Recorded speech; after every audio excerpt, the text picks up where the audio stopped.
Minutes before our rehearsal dinner, I heard the man I planned to marry tell his cousin that I wasn't on their level. And then he added that I would do for now. I didn't make a sound. I just hit record and waited for my moment and decided the truth would speak louder than anything I could ever say to defend myself. My name is Camille Harper, and this is the story of how I chose truth over silence and exposed the man who thought I would always stay quiet. I was 36 when I said yes to Andre Whitlock, and even now I can still remember how proud I felt placing that ring on my finger. I wasn't the kind of woman who rushed into relationships or built castles on promises. I was raised to value character over charm, actions over words. My childhood was shaped by two people who believed deeply in accountability. My father, who taught me to hold my ground even when the room tried to shrink around me, and my mother, who taught me that dignity was something you protected even when it cost you comfort. Because of them, I carried a strong sense of justice, almost a raw sensitivity to disrespect. And while that made me resilient, it also made me vulnerable to the kind of cruelty that wears a smile. So when I met Andre, polished, confident, carrying himself like every room had been waiting for him, I thought for once I'd found someone who understood my strength instead of being threatened by it. In the beginning, he seemed to value my independence, my ambition, my drive. It felt like someone finally saw me without trying to cut away parts they didn't understand. I clung to that feeling longer than I should have. The first time I met his family was the moment the ground shifted, though I didn't realize it then. It was a warm evening filled with controlled laughter, expensive wine, and the kind of politeness that looks perfect until you notice the cracks. Clarissa, his mother, greeted me with a smile that didn't reach her eyes. She held my hands a second too long, studying me like I was an object she needed to categorize. "So this is Camille," she said, as though analyzing a piece of furniture that might or might not match her living room. Tiara, his sister, was more blatant.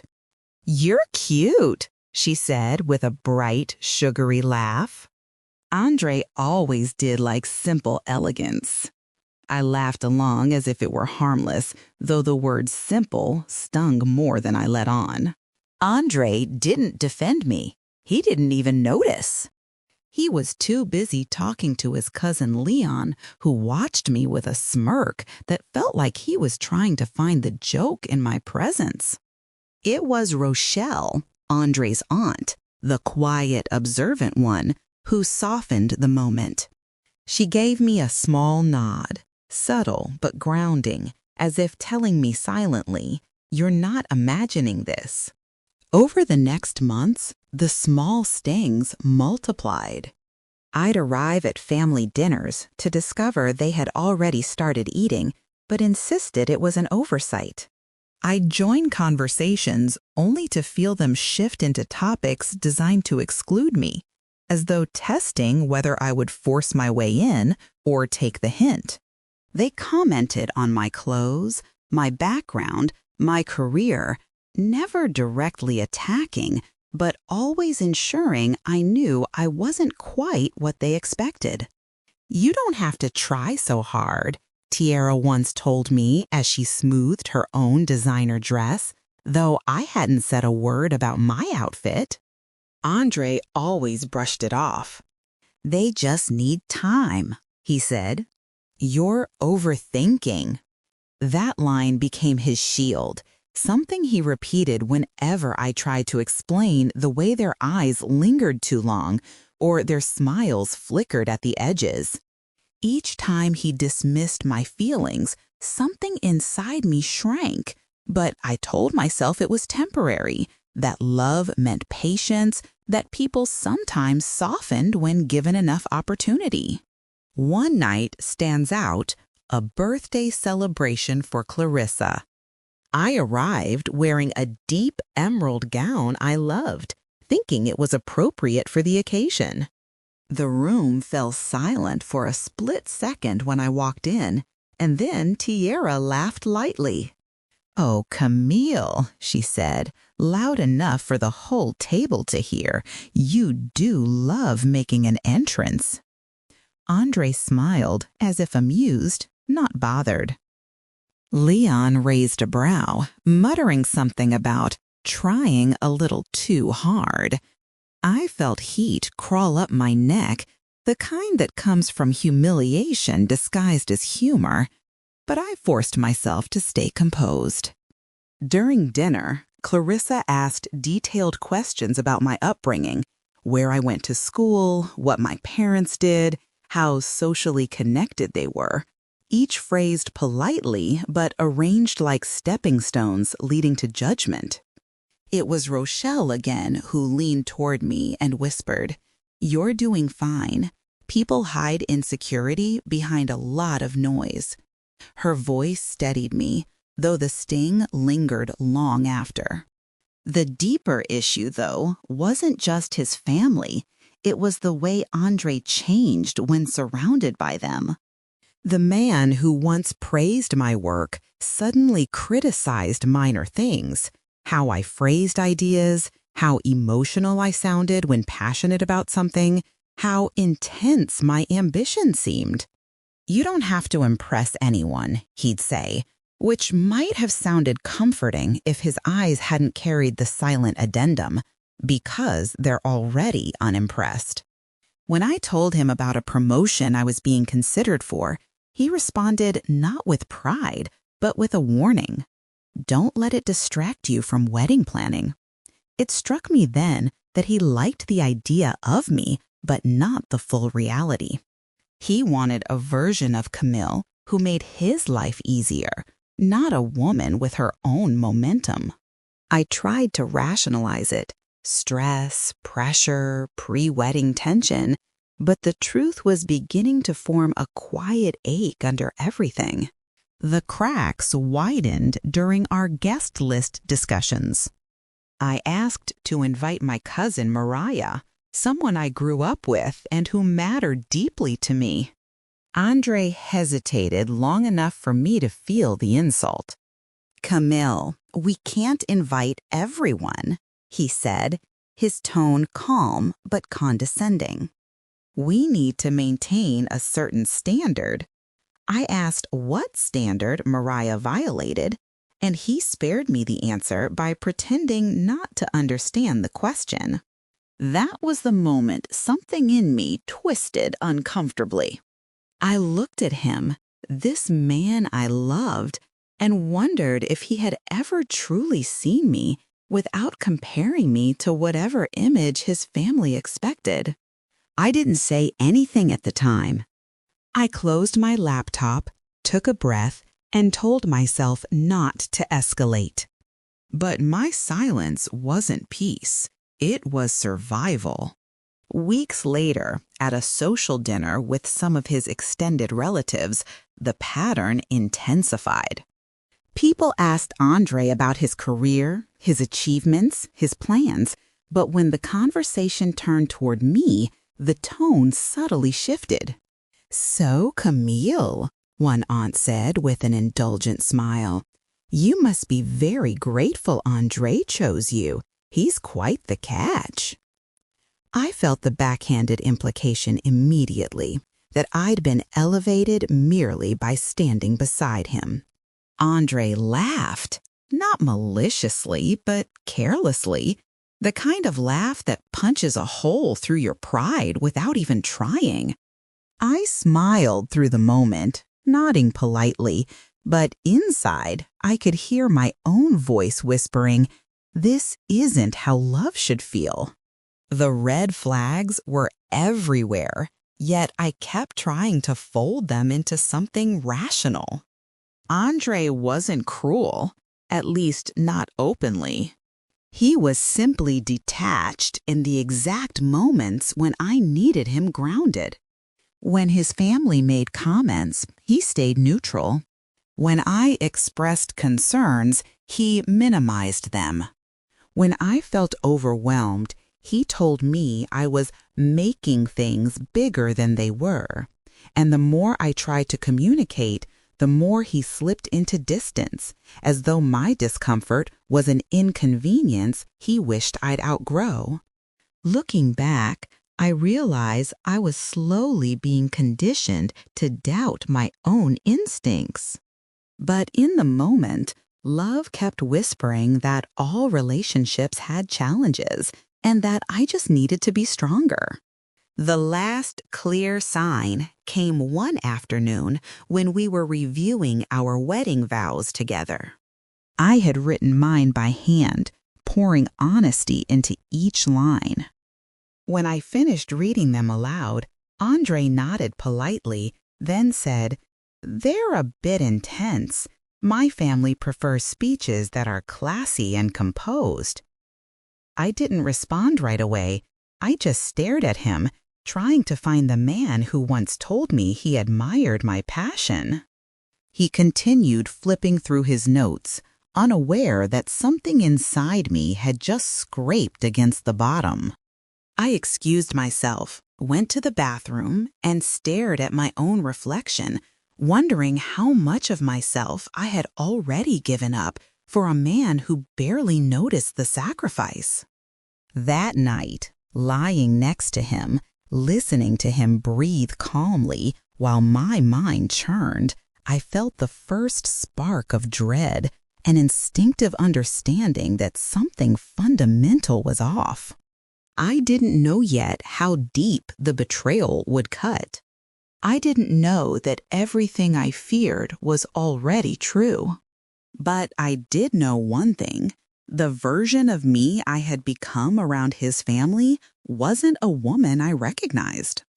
And though I stayed, insisting to myself that patience would solve it, a quiet voice inside me whispered that the storm hadn't even begun. The night before our rehearsal dinner should have been calm, ceremonial even, the kind of evening where a bride feels the final click of certainty settling into place. Instead, it became the moment my world tilted. I had spent the afternoon reviewing last-minute details with the coordinator, reminding myself to breathe, to stay present, to believe everything would be fine once we got through the formalities. Andre seemed relaxed, moving through the house with casual confidence, answering calls, giving instructions, joking with relatives who had flown in early. I kept trying to match his tone, rehearsing smiles in the mirror, the way one rehearses lines for a performance. I didn't know why, but unease pressed on my chest all day, an invisible weight I couldn't name. I told myself it was nerves. I told myself every bride felt this. But deep down, something colder whispered that I was preparing for a moment I hadn't yet seen. I went upstairs to fix my hair, leaving Andre downstairs with Leon, who had arrived early to help him unwind. Their voices drifted through the open window, low, casual, unguarded, and at first I didn't pay attention. But when I heard my own name, my body stilled, as if a rope had been pulled tight inside my chest. Andre's voice, so familiar, sounded different in that moment, stripped of charm, stripped of performance, stripped of whatever tenderness I thought existed between us. "She's just not on our level," he said, as though discussing a business inconvenience instead of the woman he planned to marry. "But she'll do for now." The breeze carried his tone with painful clarity, and for a moment I thought my mind had twisted the words, reshaped them into something crueler than he intended. But then Leon laughed, that low, knowing laugh that always felt like he was enjoying a private joke at my expense. "Man, do what you need to do," he said. "You know you've got time to trade up later." My breath caught, shallow and sharp. I leaned against the dresser, gripping the edge so tightly my nails dug into the wood. I waited for Andre to correct him, to say something, anything that suggested he didn't agree with the implication. But Andre only chuckled, not loudly, just enough to confirm what I was hearing wasn't a misunderstanding. That sound, the quiet, careless chuckle, cut deeper than the words themselves. It told me I wasn't a partner. I was a placeholder. I felt something inside me crack, not loudly, but deeply. The kind of break that changes the way light enters a room. It wasn't just humiliation. It was the shattering of the version of reality I had convinced myself to believe. I wanted to storm downstairs, to confront them, to ask Andre why he had chosen me if he saw me as temporary. But the hurt was too raw, too sharp, and I knew that if I walked into that space, I would fall apart. Instead, I stayed silent, letting the pain settle into my chest like wet cement. I forced myself to breathe, to stay upright, to think despite the dizziness creeping in.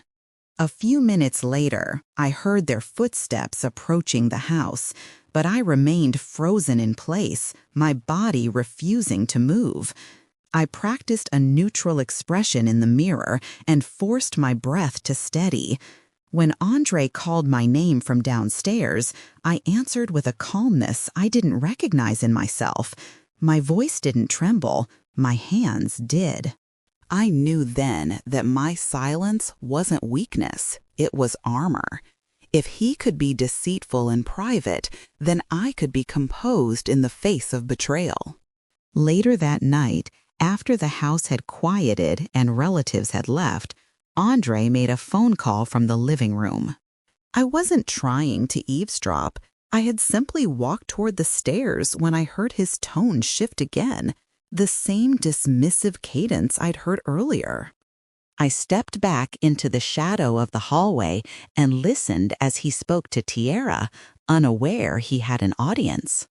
"Look, we all know she'll never fit into this family," he said bluntly, as if stating a fact, not an insult. "But everything's already paid for, so let's just get through it. I'm doing what's expected. Once things settle, I'll figure out the rest." The casual cruelty in his voice felt like a physical blow. There was no hesitation, no guilt, no crack of conflict in his tone. It was clarity, his clarity, delivered without hesitation. My heart pounded so loudly I thought he might hear it. My hands trembled as I reached for my phone, not out of revenge, but instinct. Without thinking, I pressed record. The words flowed into the device as sharply as they had into my chest, etching themselves permanently into evidence.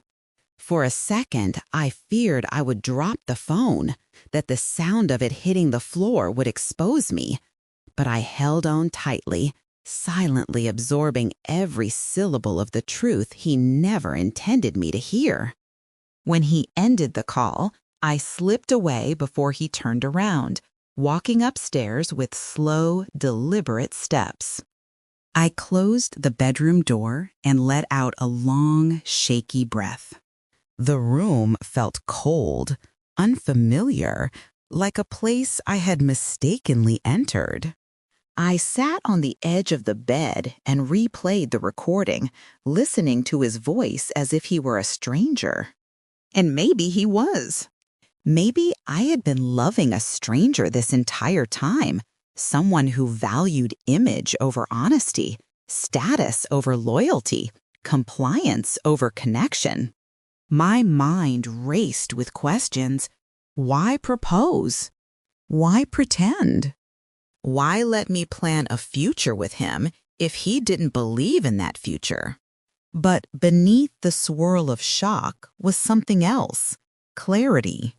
It came not in a rush, but in a slow, steady realization that I had been ignoring the truth long before I heard it spoken aloud. The signs had been there, subtle and silent, and I had smoothed them over with hope. But hope without honesty is a knife with no handle, and I had been holding it for months. I tried to sleep, but every time I closed my eyes, I heard his voice repeating those phrases. Not on our level. She'll do for now. Doing what's expected. Words that reduced me from a partner to a placeholder, from a bride to an obligation.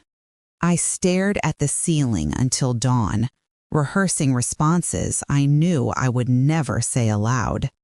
Fury boiled beneath my calm surface, but so did a strange, unexpected strength.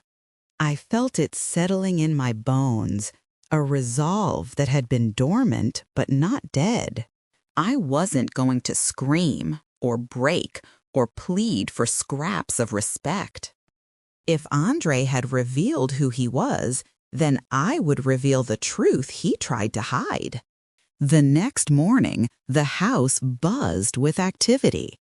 Relatives shuffled through hallways, exchanging greetings, practicing toasts, finalizing seating arrangements.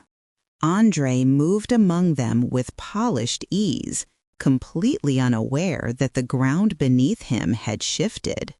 When he greeted me with a kiss on the cheek, I felt the hollowness of his gesture echo through me.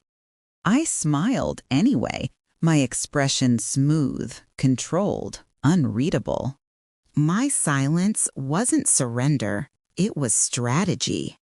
Only one person noticed the difference.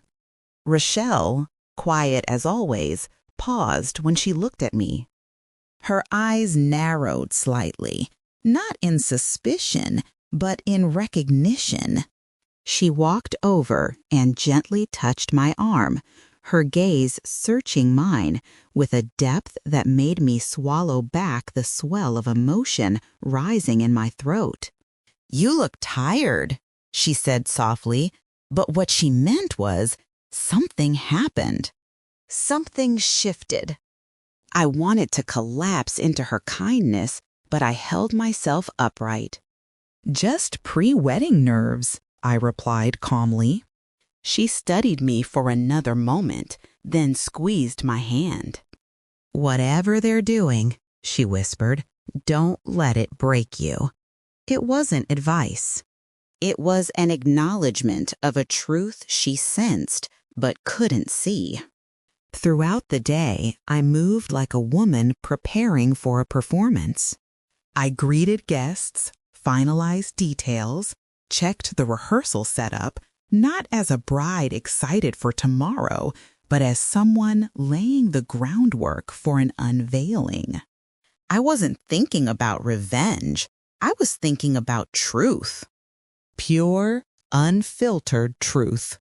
If Andre considered me temporary, then he would learn what permanence looked like when spoken in front of everyone who believed he was flawless.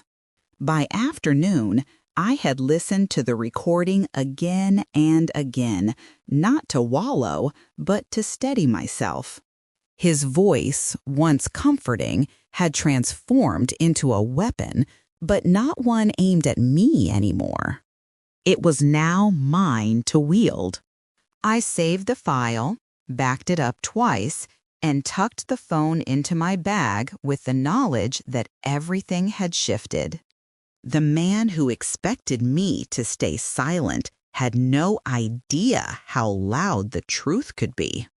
And as I looked at him across the rehearsal hall, laughing with his family, basking in admiration, I knew one thing with absolute certainty.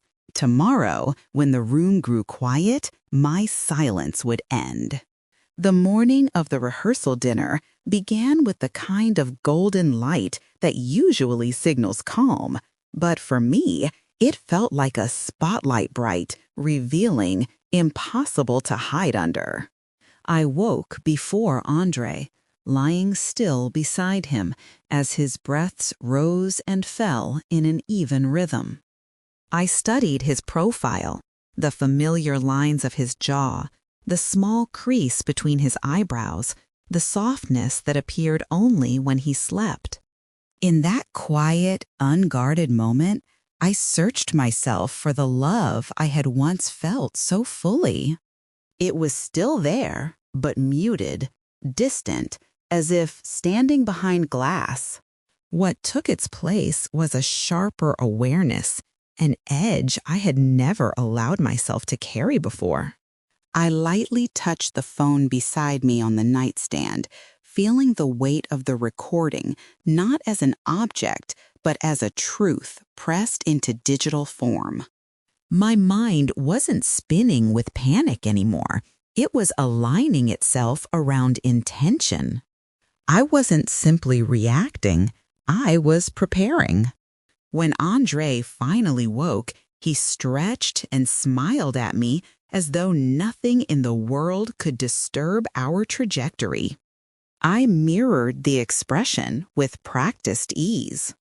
If there was one advantage I had gained overnight, it was control. He believed I was still the same Camille, patient, forgiving, pliable when necessary. That assumption became my shield. "You okay?" he asked while pulling on a shirt, and I nodded, offering a casual, "Just tired." The lie slid smoothly out of my mouth, the first of many I would offer him that day. He kissed my forehead without hesitation, completely unaware that the woman he kissed was no longer standing where she had been the night before. The house swelled with noise as family members moved through hallways, packing gift bags, reviewing schedules, asking questions about seating arrangements and transportation. Andre's family thrived in this environment, organized chaos, with an undercurrent of hierarchy they all seemed to understand instinctively. I watched them quietly, noticing dynamics I had ignored before. Clarissa directed with practiced authority, Tiara lingered where she could deliver subtle commentary, and Leon floated around like an unofficial gatekeeper, inserting himself into conversations that didn't involve him. Their laughter illuminated the way they saw themselves, a family of stature, people who believed their approval elevated others. And I, in their minds, was still the outsider, trying to earn my place. I stayed silent through it all, but my silence wasn't passive. It was a gathering. Every glance, every whisper, every dismissive tone became a note in the mental ledger I had been writing for months without realizing it. In their presence, Andre grew into the version of himself they adored. Lighter, louder, more confident, more arrogant. He made decisions without consulting me, assumed his preferences were universal, and responded to my suggestions with absent-minded nods. Each moment added fuel to the quiet engine building inside me. By midday, I slipped away from the crowd and stepped outside onto the small balcony off the guest room. I needed air, distance, clarity. The wind brushed against my face, carrying with it the murmur of relatives downstairs and the faint hum of traffic from the street. I unlocked my phone and played the recording once more. I didn't need to hear it again, but doing so sharpened my focus. Andre's voice spilled out, steady, unapologetic, exposing the truth he believed I would never discover. Hearing it in daylight was different, colder, more detached.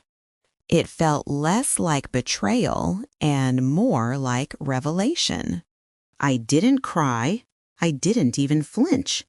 The wound had already sealed overnight into something tougher. The question now wasn't whether I would expose him.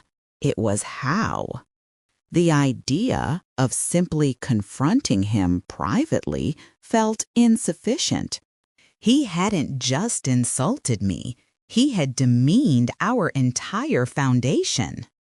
His family, complicit through their constant superiority, had never seen me as his equal. So confronting him behind closed doors would change nothing. But letting the truth come out in the same environment where they dismissed me? That would be justice, not spite, but accountability. Still, I needed to be meticulous. Precision mattered. Timing mattered. Impact mattered. I wouldn't allow my pain to twist into reckless chaos.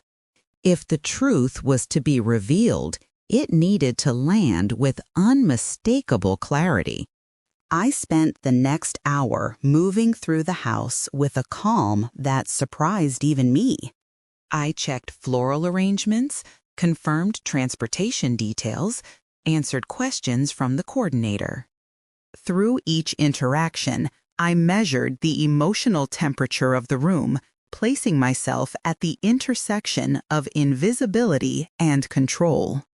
Andre approached me occasionally, brushing my arm or asking if I needed help, and each time I gave him the same polite smile.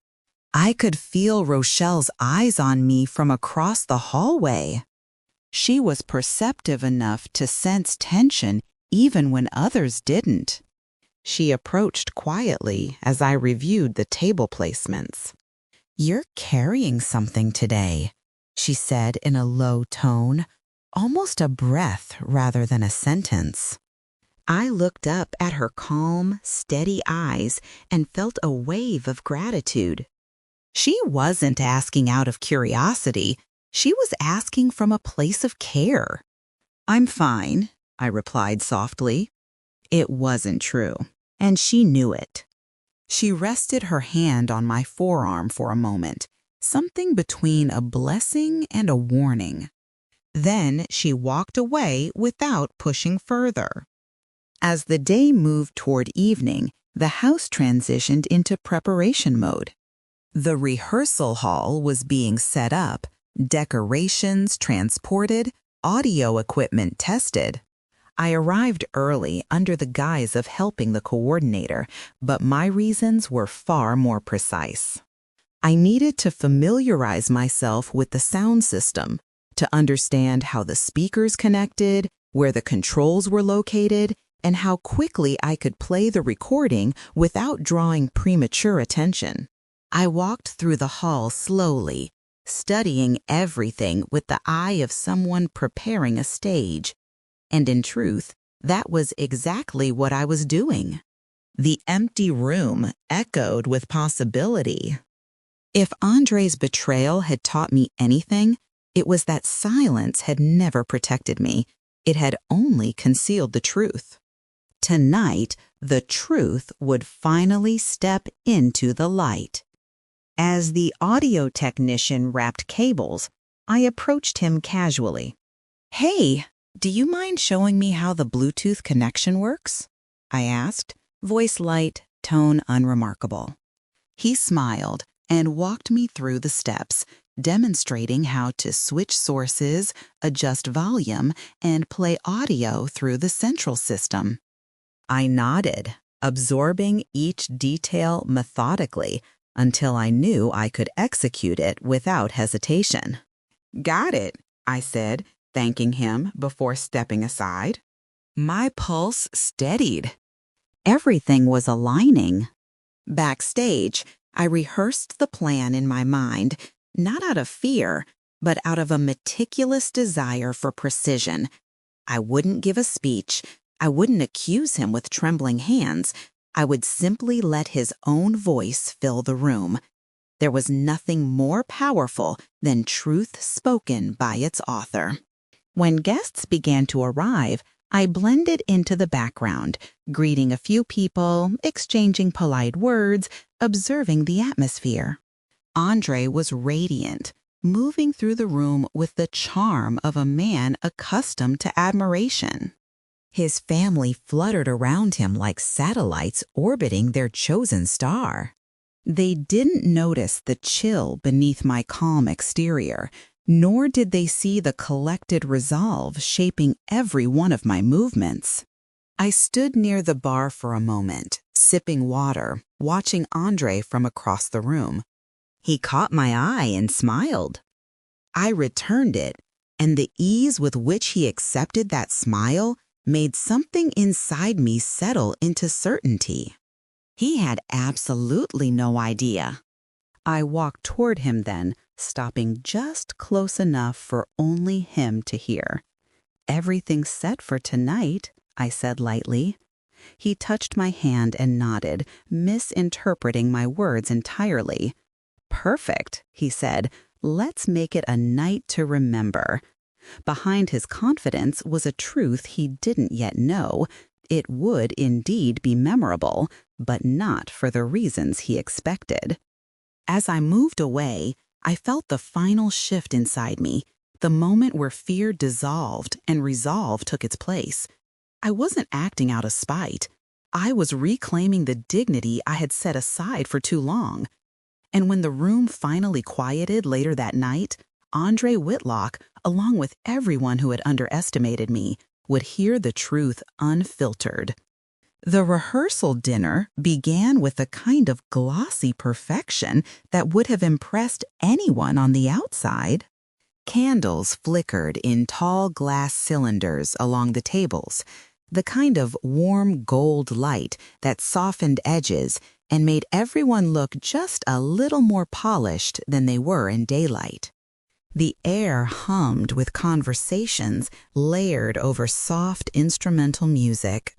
The servers moved like silent choreography. Guests took their seats with the pleased complacency of people who believed they were attending a celebration built on stability. I stood near the entrance for the first few minutes, watching the room settle into itself, watching Andre move from group to group with practiced ease.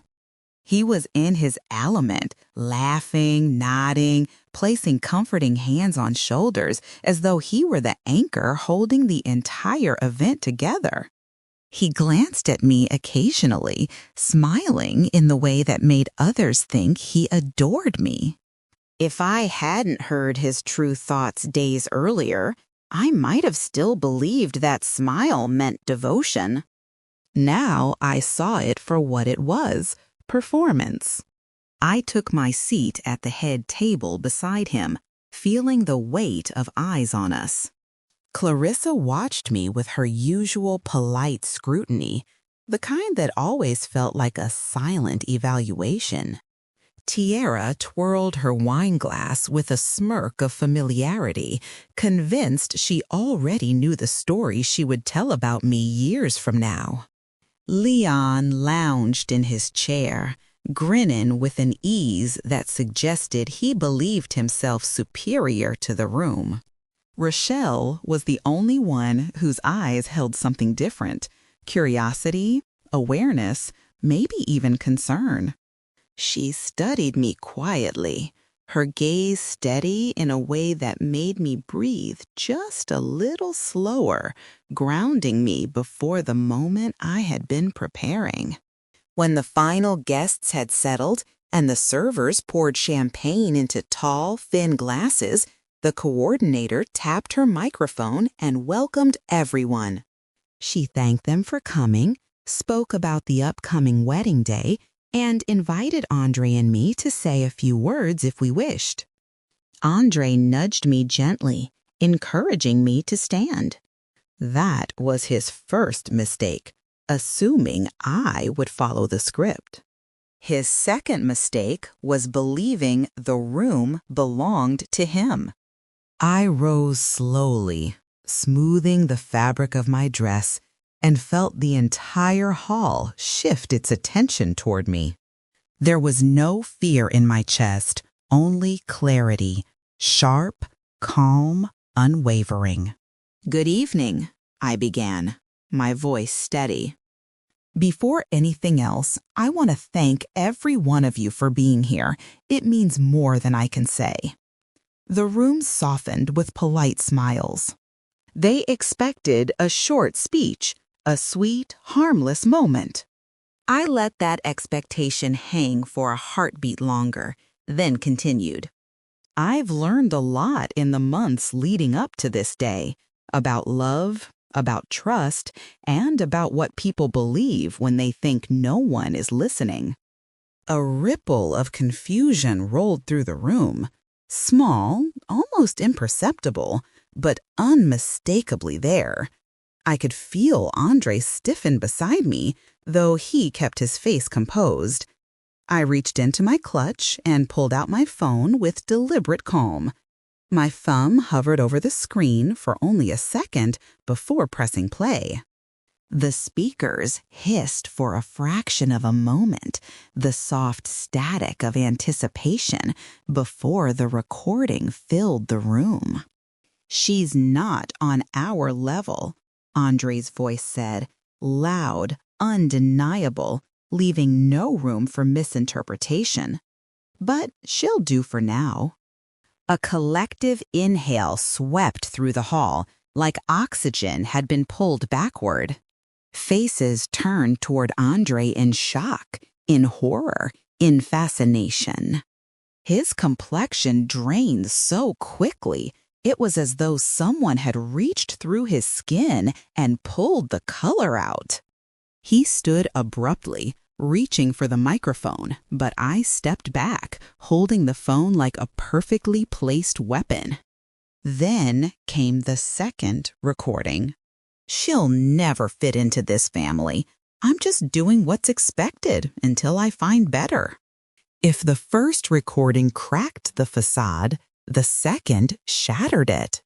The room fell into a heavy, suspended silence that felt almost sacred in its intensity. Tiara's wine glass clinked against the table as her hand trembled. Clarissa pressed her lips together, her jaw tightening, the mask of social poise slipping inch by inch. Leon looked as though he had been slapped, his swagger evaporating. Rochelle stared at Andre, a slow, resigned exhale escaping her chest, as if confirming something she had long suspected. Andre lunged toward me then, his voice breaking into panicked urgency. "Camille, stop! This is taken out of context." I stepped back, denying him both the microphone and my space. "Context?" I repeated softly. "You said exactly what you meant." My voice didn't shake. It didn't rise. It didn't need to. The truth was louder than either of us. The coordinator froze behind her podium. Guests exchanged murmurs that rose like a low wave of disbelief. A few shook their heads slowly, unable to reconcile the charming groom they had seen for years with the man exposed by his own words. One older aunt whispered, "Lord have mercy," under her breath, her eyes wide. Another guest covered her mouth with her hand, whispering something to her partner that I couldn't hear but didn't need to. The message was clear. Andre had undone himself. Andre tried again, stepping toward me, desperation seeping through his voice. "Camille, please, you don't understand." "Oh, I understand perfectly," I said quietly. "Better than you ever expected me to." He reached for my arm, but Rochelle moved faster than anyone anticipated. She stepped between us, her gaze sharp enough to cut through the tension. "Andre," she said, voice low and steady, "don't." It wasn't a threat, It was a command layered with disappointment. He froze, his chest rising and falling with shallow breaths. Clarissa stood next, her voice trembling as she tried to regain control of the room. This must be stress, miscommunication. Everyone, please. No, I said gently, cutting through her attempt. This isn't stress. It's truth. Truth he thought I would never hear. Her mouth snapped shut. The room didn't belong to Andre anymore. It didn't belong to his mother or to the family that had spent months evaluating me like a project they weren't sure they wanted to fund. For the first time since I met them, the room belonged entirely to me. I didn't make a speech. I didn't yell or cry. I simply let the silence carry the weight of what had been revealed. People stared, not at me, but through me, at the strength they hadn't realized I had. Andre tried one final time to salvage himself. "Camille, I love you," he whispered hoarsely, reaching out like a drowning man grabbing for anything solid. The irony of hearing "I love you" from the same mouth that said I wasn't good enough burned through me like a clean line of fire. I met his gaze, slowly, deliberately. "No," I said softly, "you love the idea of me, the version that didn't hold you accountable. That version no longer exists." The sentence landed harder than the recording. He dropped to his knees, not dramatically, but because his body seemed to fold under the weight of exposure. His hands trembled, his breath hitched. The room watched a man who had always been so composed unravel piece by piece. I placed the phone into my bag, lifted my chin, and turned away. The hall remained silent as I walked out, Rochelle following a few steps behind, her expression unreadable but supportive. Behind us, the world Andre constructed collapsed in real time. Conversations broke apart. Guests whispered. His own family stared at him with something bordering on disbelief and something much colder beneath it. I didn't look back. I didn't need to. When I stepped out of the rehearsal hall, the night air hit me with a clarity I hadn't felt in months. It was cool, crisp, almost startling, as if the world itself had been holding its breath during that recording and had finally exhaled with me. I walked toward the quiet side of the building, away from the gathering noise of panicked whispers and damaged egos crowding behind the double doors. My hands weren't shaking. My heartbeat wasn't racing.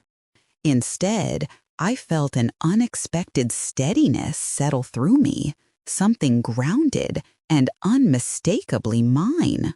For the first time since I said yes to Andre Whitlock, I was alone, not because someone had pushed me to the margins, but because I had chosen to stand outside the circle that had never wanted me inside it to begin with. The silence around me was heavy, but not suffocating. It carried space to think, to breathe, to finally acknowledge all the moments I had swallowed for the sake of peace I never truly had. I leaned against the railing overlooking the parking lot, staring at the faint reflection of distant streetlights on the car roofs below. My mind replayed not the recording, not Andre's face when the truth echoed through the hall, but the countless smaller moments that had led here. The nights I bit my tongue. The afternoons I let mocking comments slide. The mornings when I reassured Andre instead of myself. Every bruise I had smoothed over. Every warning sign I had folded into a pretty shape to avoid confronting what it meant. My silence had been steady, deliberate, patient. And in those early stages, it had felt like strength, like choosing battles wisely, like honoring the relationship I believed in. But now, looking back with unfiltered clarity, I could see that silence had also been survival. Not because I was weak, but because I was human, hoping, investing, believing that time and love could soften the sharp edges of people committed to misunderstanding me. I stood there with my hands resting lightly on the cool metal railing, replaying the small humiliations I had endured, the snide remarks disguised as jokes, the glances that measured and dismissed me, the way Andre subtly mirrored his family's condescension when he thought I wouldn't notice. I remembered how each moment chipped at me like slow erosion, wearing down parts of myself that had once been bright and proud. And I remembered the moment I chose silence because speaking up felt like shouting into a storm that would only circle back on me. Yet my silence had never been consent. It had been calculation, a quiet gathering of evidence, a waiting period during which I measured who Andre truly was against who he pretended to be. And when the truth finally spoke in his own voice, I realized my silence was never meant to protect him. It had always been leading me toward the moment I finally broke it. The door behind me opened gently, and I didn't need to turn to recognize the soft steps of Rochelle. She joined me at the railing, leaving enough distance to respect my space, but close enough to make her presence felt. She didn't speak right away. Instead, she watched the same quiet night I did, her expression unreadable but warm. After a long moment, she said, "You showed them who you are tonight." Her voice was low, not congratulatory, but sincere. I exhaled slowly, letting her words settle. "I didn't do it to show them," I replied. "I did it because I needed to hear myself again." She nodded, understanding more than I said aloud. "Sometimes," she whispered, "truth needs an audience, not for applause, but for cleansing." Inside the hall, voices were rising, murmurs of shock, fragments of attempted explanations, hurried footsteps. When I finally turned my head slightly, I saw silhouettes shifting through the frosted glass panels, Tierra pacing, Clarissa gripping someone's arm, Leon gesturing angrily as if trying to rewrite the narrative. Their reactions blended into a frenzy, each trying to distance themselves from Andre's words, each calculating what position to take now that the foundation had cracked. But none of them were looking for me. None of them were calling out my name. For once, their world didn't revolve around policing or evaluating me. It revolved around the implosion of their golden sun. And Andre, I didn't have to see him to know exactly what was happening. His collapse would not be loud. He had too much pride for that. It would be quiet, implosive, the kind of internal unraveling that happens when a man who has always relied on image suddenly finds the mirror shattered. He was likely surrounded by relatives trying to comfort and scold him at the same time. Clarissa would be demanding answers. Tierra would be furious at the embarrassment. Leon would distance himself, insisting he misunderstood the conversation all along. And Andre would sit there, head in his hands, trying to reconcile the man he projected with the man he had revealed. That was the price of his own silence, the silence where he let his family belittle me, the silence where he refused to defend me, The silence where he planned a future without me while standing beside me. Now his silence had turned on him, hollowing him out in front of the people he sought to impress. As I stepped away from the railing, I felt the shift fully take hold. I wasn't running. I wasn't escaping. I was simply leaving a room that no longer held any power over me. The path back to the parking lot felt open, unguarded, like I was walking out of a shadow I hadn't realized had fallen over me long ago. Each step felt lighter, not because the situation wasn't painful, but because the weight wasn't mine anymore. I stopped carrying it the moment the recording played. Rochelle walked with me for a few steps before stopping. "You don't owe anyone an explanation," she said softly. I nodded, the truth of her words landing gently but firmly. "Take care of yourself," she added, and then she let me go. When I opened my car door and sat behind the wheel, I didn't break down. I didn't shake. I didn't replay the moment in the hall. Instead, I rested my hands on the steering wheel and allowed myself a long, steady breath. For the first time in months, maybe years, there was no tension in my shoulders. No knot in my stomach. No need to brace myself for someone else's disrespect disguised as tradition or expectation. I felt free. The silence inside the car wasn't the heavy kind that comes before tears. It was the quiet after a storm, when the world feels washed clean. Driving away from the venue, I watched the lights fade in the rearview mirror. They didn't look like loss. They looked like distance necessary, overdue distance. The city stretched out ahead of me, open and unassuming. I didn't know where I would go next. Home, maybe, or a hotel to clear my mind, but the destination didn't matter. What mattered was that I was choosing it, not being dragged into it by duty or expectation. As the road curved and the last trace of the rehearsal hall disappeared behind me, something shifted in my chest, a deeper understanding of myself than I had ever held.